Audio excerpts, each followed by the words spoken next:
Azir soldiers, whereas Mad Lions do really seem to want to dive into that backline. Yeah, I do feel like both teams have like an overarching strategy where it's like you have the dive, right? You immediately notice from Mad Lions, but they also do have some flexibility, right? As soon as Mad Lions put a Zoe into their draft, well, now you can actually slow things down a bit. Look for a poke, potentially, and get that poke damage down before you end up fully committing towards a fight, whereas early on, all we had was showing that strong backline for the side of SuperMassive, but they finished out with Wukong and Leona, which is meant to try and punish a Zoe when she R's forward and really find that attack and start the fight on their own terms. Yeah, it's a lot easier to hit 2018. Like, I'm scribbling notes down furiously, Medic. I've got it. They played more games at Worlds than Mad Lions have on stage. Can they convert it into a 2-0 start here? That's the question here for SuperMassive. I'm really curious to see how these comps end up interacting, because it can get really fun, especially in the team fights later on. But after the incredible performance we saw from Armu earlier in the day, he's now on the Wukong versus Mordekaiser, which we actually saw Mordekaiser as a very early counter pick into that Wukong. Of course, Wukong gets a lot of armor fighting long time with his passive. Mordekaiser going to be able to cut through that quite nicely, and I think with a Hecarim early on, you do have a little bit more options, because this Nidalee doesn't have a lot of CC to play around early on in the lane phase, which immediately reduces her really powerful gank option. Yeah, that's why we usually see Nidalee teamed up with something like a Renekton who can stun for her in the top lane, someone that can lock people down so that when the spear comes in, it's a lot easier to land that damage. And Shadow switched over to a sweeper after getting an early ward down. He's warded his Razorbeaks, and at the moment it looks like Kakao is going for the invade. Yeah, I really like this play coming through from them. He's going to start on the red buff with Q very likely. Yep, there it does go out, and now, because you actually notice Carzzy and Kaiser are giving a leash over to Shadow, that means bot prio will be in favor of SuperMassive. So depending on how aggressive Kakao wants to get, he could try to potentially play to fight around Shadow early on. All right, now he's just going to go and steal away these Razorbeaks. Shadow, relatively low from his first camp, didn't use his smite because he wants to try and get in and steal away this red, but he has been spotted on a ward. Yeah, but here's the thing, like, Hecarim does get fairly low in the jungle. If he does Raptors, he's going to sustain a lot off of that, but this is exactly what I'm saying. Like, Kakao counter jungles the Raptors and now walks straight through mid lane, because Bolulu, he's going to have push in here too, so I really like this early game plan, how you can exploit having this Nidalee versus the Hecarim early on and some strong early lanes. Snowflower going for the early roam as well to make sure that if Shadow had been waiting in a bush, Kakao wouldn't be on his lonesome in the fight. In the bottom lane, as you say, Zeitnot and Snowflower have got the push early on, but Carzzy and Kaiser have been pretty good at just farming themselves up underneath this tower. Yeah, and I think it's really interesting seeing the how the junglers are interacting early on. Of course, Kakao with his tenure, you know, finding ways to still influence these early matchups, but I feel like Mad Lions for a long time, like, Shadow is known as this very aggressive jungler who would love to go for the invade, similar to how we just saw Kakao do that against them, and I think a lot of credit has to go to the Mad Lions staff that are very good at figuring out how enemy junglers think about the game and pathing around it accordingly, but unable to come up with an answer to that level 1 invade. And now Nidalee, we know these AP junglers, once they get ahead, they continue to get rolling here. When the Runic Echoes comes through, like, you're going to be looking to really sprint through your camps. Looked like Armut was going for a cheat back in the top lane. Instead, he decides against it. Kakao could come up here, but he's got a lot of camps left available to him, so I wonder if he's just going to go for the topside Scuttle Crab, while Shadow actually might go for an invade on these Razorbeaks. Wow, no, he's looking around for a mid lane gank potentially, but Bolulu just going to walk away. Humanoid got redemption. He's like, it's time to fight! It's done. But no, it's not meant to be. It will just be that Raptor invade like you were talking about. Scuttle Crabs traded on opposite sides of the map too here for Kakao. It's something we don't talk about too often, but just getting a redemption in lane as Zoe, it's like, okay, I won the RNG, the coin flip this time, you can't do anything, I get free push, I get free health, and you can take some of those fights. And you can see Humanoid using the fact that he got a free push on the lane to go back, get himself a Dark Seal, get himself some boots, and basically get a free cheetah recall. Surprised to see Kakao running around the map so much, to be honest. You know, a little bit of time wasted, and now we'll pop out on top of Shadow. No camps to fight over necessarily here, and because Shadow was able to steal away those Raptors, it is just back, you know, pretty much dead even. Shadow just under that level 4 mark. Of course, I think Kakao was able to steal some from mid lane to make that breakpoint. I wonder if Kakao thought perhaps he could fight over the bot side Scuttle, maybe thinking Shadow was there a little bit later than he was. Yeah, I think it's a bit ambitious though, I would say, with like the actual timers of it spawning, because Shadow even snuck in an extra camp before clearing away the Scuttle Crab that Kakao didn't know about. And Shadow now looking to get into the enemy jungle once again and steal something away. Yeah, look at this. This is so good from Shadow. Like, it could be risky, It's only good though. if it works, because Wukong's already moving from the top lane. Like, Armut could be on his way here pretty soon. Kakarot's going to come in from the side. The smite is available for Shadow. He knows that he's still here. Here we go. Kakarot's going to jump across the wall. Shadow looking for the smite. Gets it. Level 4 on both of them now. The devastating charge is going to knock Kakarot back, and Kakarot actually is going to go very low here. Shadow has popped the ghost. Balulu's coming in from the side here as well. No Emperor's Divide on him yet. Humanoid looking for the sleep. Can't quite land it. Does have the ignite. Humanoid deciding so far not to chuck that paddle stop. There was a flash in the mid lane as Balulu jumps back in. Snowflower now coming in from the bottom lane. But Balulu, very aggressive flash from him. That was wild. I mean, Humanoid's rocking the heels, so he gets Shadow out of that one, no problem. But off of that invade, it is 2 flashes burnt Kakao just to stay alive. Shadow had popped his own ghost for the extra AD to try and win that 1 versus 1, because with the smite, he was able to reach that level 4 breakpoint. But Balulu losing his flash is really tragic, because now that level 6 play is going to be so much weaker if you look to play around the Emperor's Divide. And he doesn't have cleanse or anything for the Drowsy, right? So if he gets caught out, there's no way to escape. He's now used his teleport. He has no flash for the next 4 minutes or so. It's going to be very, very hard for Balulu in the mid lane to survive if he ever gets caught out. But of course, Azir can stand that little bit further back with the soldiers and try and farm at range. Question is how much Mad Lions can utilize the fact that they have this advantage and actually take it and snowball something away with it. Yeah, well, it was funny because I was like, Shadow, he didn't figure out a way to counter out the early pathing, but no, he did find that way, and that is good to see. But I don't think he'll be able to contest over the spot side Scuttlecraft, which is going to be a very good look for Kakao. The reset comes in first from Zeitnot and Snowflower, and you can use that early pressure. I especially love seeing it when we have these farming junglers, when you can actually get that first reset through, and your support is the first one back on the map. It gives you a lot of pressure. You can see they contest over the spot side Scuttlecraft, and Mad Lions cannot hope to match it. And it also transitions into more than just the Golden EXP there. There's now double control wards inside of the river, which gives a lot of safety to Balulu, who of course, flashless, needs that extra protection. And you can see Kaiser's working his way down towards that bot side river to see if there's anything for him to clear out, but Kakao is sneaking into the bot lane. And look at the minion wave. It's that there's so many ranged minions, it's going to push away. Kaiser realizing this, needs to get back into bot side, but Shadow is nowhere near. They either lose so many minions and like don't actually step forward and risk it all, or we're going to be looking at some Summoner's Blown. There is the Zenith Blade, there's the spear. Kaiser's going to jump away, dodges all the way back to safety, doesn't even have to burn a flash. Well, that was a little bit early, I would say, from SuperMassive trying to jump onto the Rakan. Very mobile champion right there, so jumped the gun just a tad early. And now Shadow, he's going to go back for those wolves. Like, he knows exactly when those are respawning, so that's actually really, really good news for the Mad Lions, who are in almost an impossible position in that bottom lane. They were not going to be able to push out that next wave. They were going to lose minions, and now they lose nothing. And it's one of those things where SuperMassive jumping the gun just that little bit allows so much more freedom to Mad Lions, because we saw yesterday against Team Liquid, Mad Lions overstepped. Mad Lions forced plays in the bot lane a few times too many, and Broxer was there and Team Liquid just turned it around. Tactical getting kills, flashing forward. Here, if SuperMassive had just been that tiny bit more patient, that tiny bit more reserved, they could have perhaps caught Kazi stepping a bit too far instead of going for Kaiser.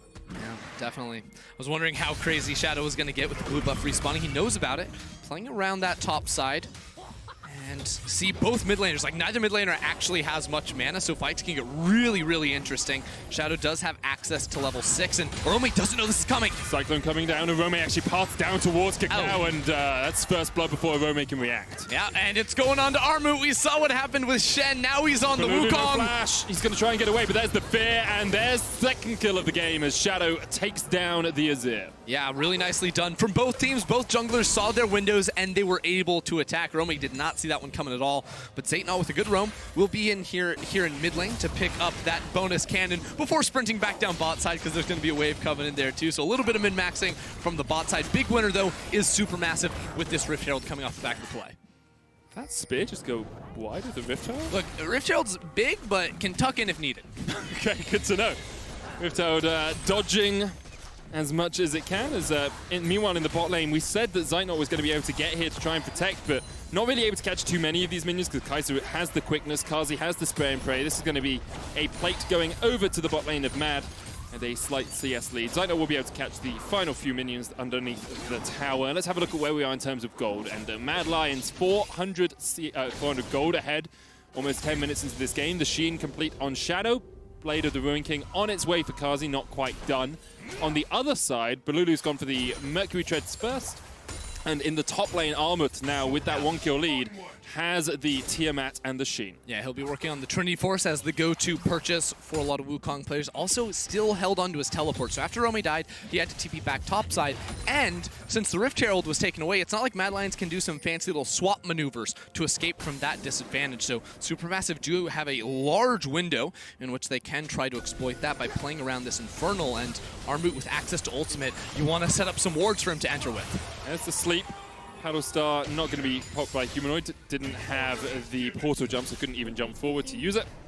Meanwhile, Kazi now just going to go down and farm in the bottom lane. And we do have an Infernal Drake on the map, and it's 10 minutes. Usually we see the first dragon fall between about 7 and 10. Feels like both teams haven't really set up around it yet, but SuperMassive are now trying to gain this river control. Yeah, there's been a bit larger focus, especially for Mad Lions around the top side of the map with the Invade Shadow Maid. So it does make quite a bit of sense, but now that the level 6s have come through, like, it gets explosive for both sides, and that's why I was looking at the teleport for Armor to come in on.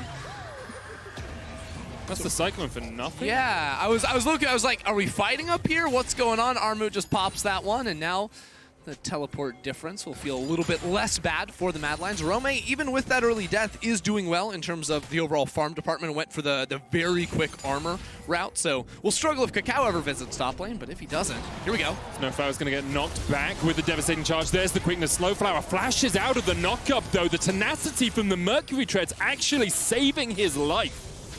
It's a big purchase there. There's a lot of CC too from the Mad Lions. Here's Kakao. Can he find the spear? It's not quite going to connect.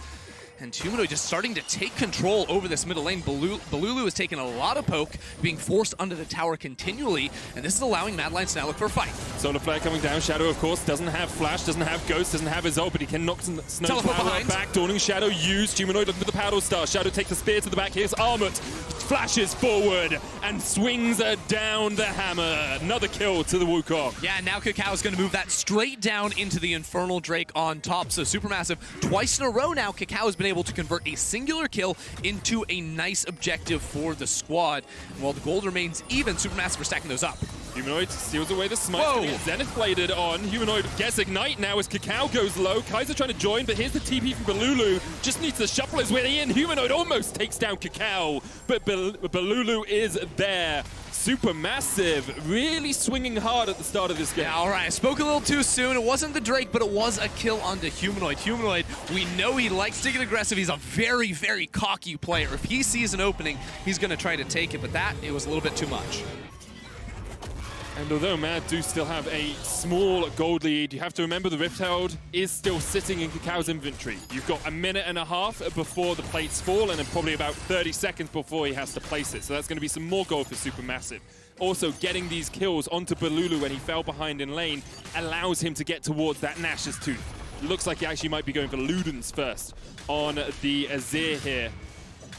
And Armuth is in such a strong position as well. 3 plates taken in that top lane. Well, gonna get 5 as the Rift Herald comes down. It's gonna be a little bit more than that. Really good play coming through from SuperMassive. And Rome, as one person, you cannot hope to clear this quickly enough. That is a one-hit kill there. Gold shared between Armut and Kakao. And Mad Lions with, Shadow pathing towards topside. Karzi and Kaiser doing the same. They've now had to convert out of that play, The tower goes down, they can't find a move, so they can't even trade for any plates on the bottom side of the map. That's a big win for SuperMassive. And now that they've taken that first tower, they will just look to move Armut down into this bottom side jungle. The Cyclone engage with the Nimbus Strike can be so powerful, especially when you follow it up with the Solar Flare. Kaiser trying to get some vision around this dragon, but it's denied by a control ward behind the pit. All right, feels like we might be looking at a team fight very, very soon. So let's go down into what these teams need to accomplish. Mad Lions need to use Orome's ultimate to remove some of the frontliners. Probably an Armut from the fight allows Shadow and Kaiser to dive into the backside. They're stuck in the pit. Nope, they're not going to make the call. Arome's going to go back towards topside. But that's the idea. Again, Arome, even, after Armut's gotten a lot of kills, well, remove him from the fights, and it's going to be a lot better. And the hard engage can try to shut down this Nidalee Senna. Shadow was super low on mana there, which is why I think they decided not to fight it. He probably had enough for an onslaught of Shadows, and that was about it. But here comes the quickness, and Shadow's actually coming back for the fight. They're going to knock Snowflower back. And with no flash, even with the Solar Flare Dawning Shadow combination, I'm not sure Look at the healing! comes out. Cacao joins the fight. It's a 1-for-1 in the bottom lane. Cacao's now going to land the spear onto Kaiser. He wants Grand entrance used to exit as Mad Lion's able to retreat. But Lulu still has flash in the mid lane, and the ward on Arome will mean that Balulu can just back away. What looked like such a clean, easy gank for Mad Lions turns into a 1-for-1 because not just the Senna, but the Nidalee on top. They kept Snowflower alive for so long. And this is something that will be a problem for Mad Lions. Right now, the only source of healing reduction is going to be that Bramble Vest. Arome is nowhere near the bot lane for a while. It's 1,000 gold lane now developed for Supermassive. Paddlestar's going to come out here, Cacao. It's a lot of HP lost from a single Paddlestar, but as you say, you can just heal it straight back But up. that's almost a bit of the strange thing about picking the Zoe into the Nidalee is that she can heal up a lot of the damage that Zoe does, and even you can line up your spear, so every time Zoe goes for a QR combo, well, you know exactly where she's snapping back to, so Nidalee spears are fair game, Solar Flare exactly from that Leona, all going to be on the table, and Humanoid has to be mindful of that as we move forward. Even things like Dawning Shadow, like just being able to line it up and you know whereabouts at least the Zoe's going to land. Of course, the cast time on the Dawning Shadow is a little bit longer than the portal jump. Watch out, Eep Kazi. He's able just to ambush his way to safety. Yeah, Solar Flare was just a second off there before it came back off of cooldown for Snowflower, so they don't press too far forward on that one. Karzi likely only would have lost the flash, but would have been a big cooldown, because that would still be down before the Mountain Drake spawned. Although, this is a weird game, because we only have one dragon taken at 16 minutes, so things are definitely a little bit slower, and the team fights around dragon aren't going to feel as important.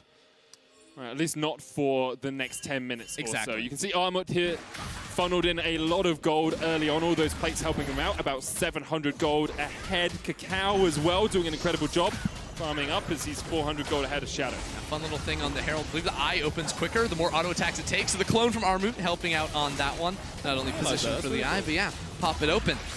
There you go. Quick take there from Supermassive. Cacao's going to be one to pick that up. I think that's the right decision in this one. I mean, Baloo's had a lot of pressure thrown his way in mid lane, but has stabilized in CS, and they can use that. But Mad Lions, they want to make an attack. No one's top lane. Arome's in mid, and they're all coming down to bot. But Zeitnot and Snowflower are like, nah, we want none of this. They were already between their tier 1, tier 2s before anyone even started roaming down. They're like, we're not on the strong side of the map. Don't need to be anywhere near this. We don't know where Arome is. They just back away. They give up the turret. Don't lose any lives for it. It's solid map play from both teams. Mad Lions did what they needed to get the bot tower, but this Herald, of course, spins things up in mid lane. That should be able to knock down the turret.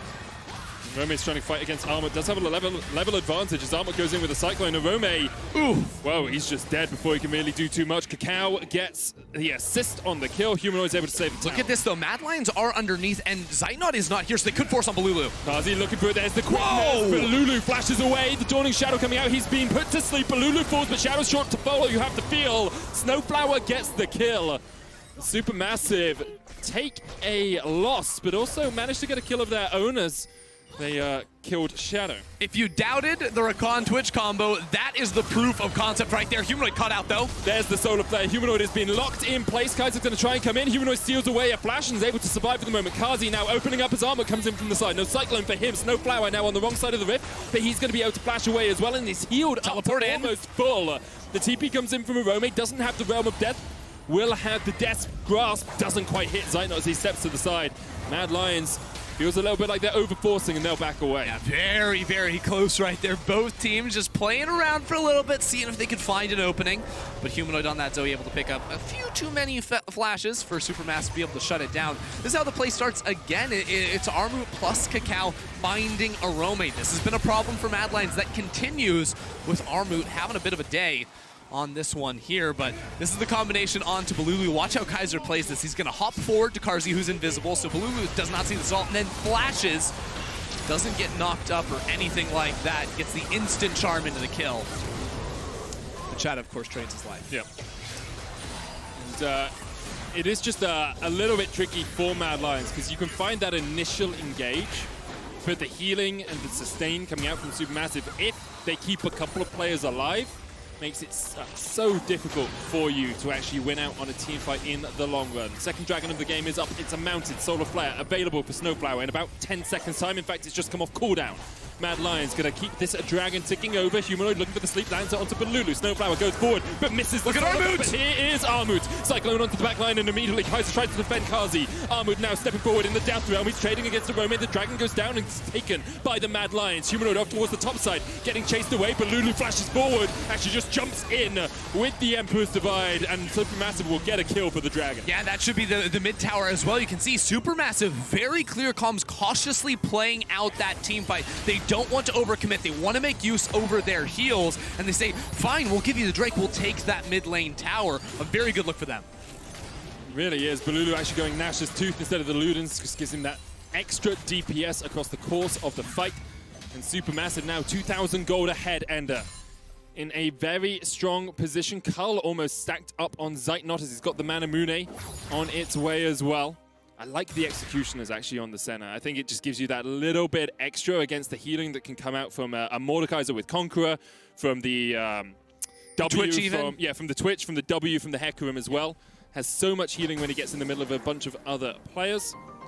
And it just reduces the amount that the sustain from Mad For sure, Lions. definitely, and that's something that SuperMassive have going for themselves too. Like Mad Lions got to find some way to cut through that healing, because I mean we checked in 10 minutes ago. It was just the Bramble Vest, still just the Bramble Vest, and if you're trying to find W healing over on the side of Mad Lions, well, there's an E healing on Nidalee, right? There's a Q healing on Senna. Like that is a lot that SuperMassive have going for them. Yeah, it really is, and I'd love to see an Executioner's calling for Kazi. Now that he's got the Rune Ends and the Blade of the Ruin King, he's kind of like there. Although you could argue Infinity Edge's core on the Twitch as well when you get towards some of these team fights. At the moment, Balulu's off towards the top lane. Does have the TP, as Mad Lions look for a little bit of an engage in the mid. Can't find it. And have to give credit to SuperMassive. They've just been playing this one out super patiently. Haven't always been looking for fights, haven't always been looking for kills, but they are 3,000 gold ahead. As Humanoid jumps in, almost kills Zeitnot, but Snowflower's going to chase him. There's the Dawning Shadow. That's exactly what we said. The portal jump can spell your demise as a Romain tries to trade it onto Armut. Death Realm is available, but there's the Emperor's Divide, and Kazi is chucked back into the midst of 5 members of SuperMassive. He's gone. Romain's next on the menu. SuperMassive are just wiping Mad Lions. SuperMassive just destroy them right there. Snowflower waiting over the wall. Humanoid does a lot of damage, but not that much damage, and Snowflower absolutely punished him. That's going to be the Baron on top, unless Shadow can steal. Shadow, he's got no flash, he's got no Onslaught of Shadows, there's no way for him to get in this pit. In fact, at the moment, he's got no Smite Ender. It's still on a cooldown. SuperMassive going to get the first Baron of the game, 22 minutes in. And we wondered whether the TCL representatives would be able to fight for the top spot in this group. Well, they are making a statement with this game. They are. They really, really are. And you see it again. This is the problem with the Zoe. It's a style pick, but that R immediately sends you back to the same place. Snowflower punishes it so massively. Now watch Balulu here. He's going to find Karzi. Whoop! Come on back, buddy. And he instantly falls. It's just nothing you can do there as the Twitch. Great engage from Snowflower on the Leona, the Zenith Blade chase into Balulu, just following up with the Emperor's Divide, and now Mad Lions very much rocked back on their haunches. Sleep from Humanoid. But like, half the damage you just did has been healed up in a moment. Kazi's going to look for the ambush, but Snowflower is here to protect and delay Mad Lions from finding the engage they're looking for. And now in goes Snowflower, the Solar Flare coming out. There's the Cyclone, the Wombo combo from SuperMassive is exactly that. 2 quick kills and a third to follow. SuperMassive are showing up. Armut and Snowflower are nasty, and they do not give up. Balulu knocks down Shadow underneath the tower.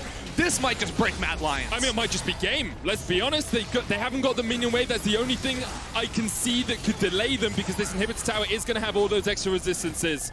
20 seconds still on Humanoid, 24 on Shadow, 20 on Arome. This is going to at least break the base of the Mad Lions.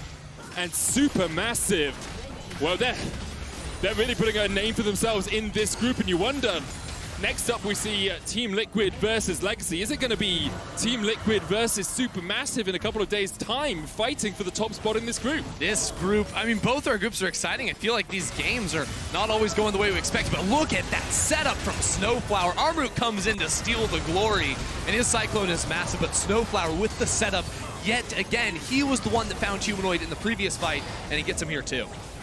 I just think the quality of players at play-ins this year is actually pretty next level. Like, we've seen some mistakes, we've seen some people fall down, but also to see teams starting to really challenge the more established regions is great. And it's great to see SuperMassive once again back on the world stage. Last time they were here was 2018 when they lost in the play-in knockouts. And here they are making a name for themselves once again. I'm not convinced Mad Lions have a good answer into them in this one. Like, the Zoe just is not going to be useful up against SuperMassive. It really is just a Twitch show, you would imagine, but even then, the damage he deals is getting matched or beaten by Balulu's Azir on the other side of things, who now has a Zone. It's like you have double Zonias against the dive for Mad Lions. It feels bad because Shadow has dived into so many of these fights, but he has not been able to get much done with people flashing away, and now SuperMassive have everything they need to break the base. That was cheeky. So Dawning Shadow was used to delay the back of Kazi because they knew where he was, and now that means he can't get back here to defend the inhibitor in time, and SuperMassive, it's going down. It's those sort of cheeky plays that really define games like this, like the wherewithal, the awareness to do that, to make sure the Twitch can't get back, to break the inhibitor tower, and now to look for that inhibitor itself as well. Armored is on the front line. Mad Lions looking for the flank position, looking to see if they can get onto the back line of SuperMassive, but right now, SuperMassive are just holding them at arm's length and saying, you can punch all you want. You're not finding your mark. You're not finding the connection. Mad Lions find a good sleep there onto Cacao, but the Paddle Star isn't there to follow up. SuperMassive has, Snowflower has just used the Zenith Blade and didn't quite connect. Yeah, and SuperMassive, they have this turret to fall back on some Mad Lions. They've forced fights hard, but it will not work if you do it running into the Azir and the powerful backline of SuperMassive. This inhibitor already down below 50% HP, and Zynet punches it from a mile away. So easy for the center to step up here. Armored on the front line. Death's Grasp not going to pull him back. That's the clone.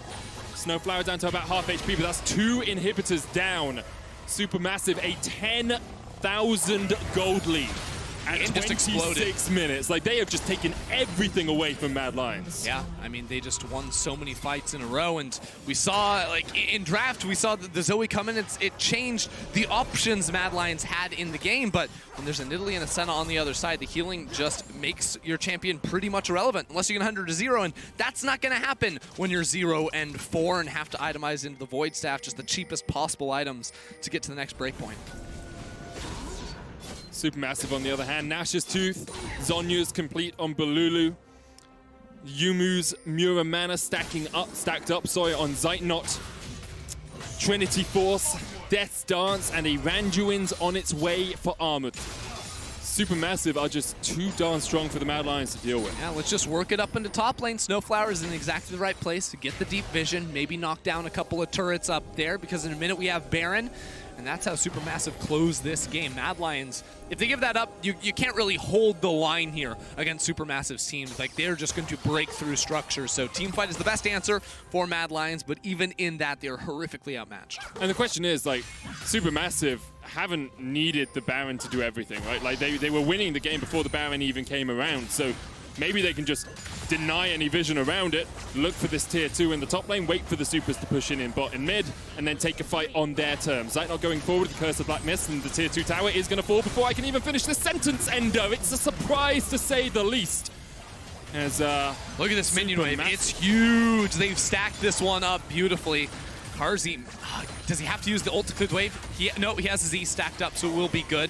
And Kaiser's on the flank. They land the bubble. Sleep onto Cacao. Uses the stopwatch to make sure the Paddle Star can't connect. Snowflower goes forward. Zenith Blade misses. There's the Solar Flavor as well. And perhaps it's the chance for Mad Lions. The quickness comes out. Snowflower almost down, but you just don't have the damage. And now, even with the sleep landing onto the Shadow and the devastating charge, so the Shadow goes onto the back line. This is the only opportunity Mad Lions going to have. But you can see they're just getting ripped to shreds. They are being torn apart by SuperMassive. Kazi is next on the menu. Humanoid's already dead. And SuperMassive, with 3 players left alive, are TPing into the base. The Death's Grasp is going to stop Armored, but it is little solace for Mad Lions. SuperMassive with a commanding performance, with a devastating performance, with a demolition of the Mad Lions. Yeah, Armu just chasing down Rome for the final icing on the cake here. SuperMassive played a great game. Snowflower time and time again finding those engagements and building up a huge lead over the Mad Lions. SuperMassive are going to remain undefeated at Worlds.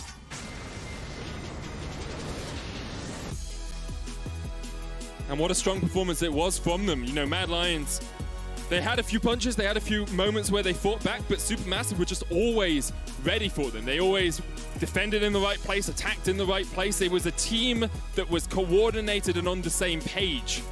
which is something we haven't seen from every team here in playoff. Yeah, and I mean, they've had standout players too, like people that look like they can compete at a very high level. Armut, this is his second game now where he's looking very, very good. The way Snowflower completely abused Humanoid, just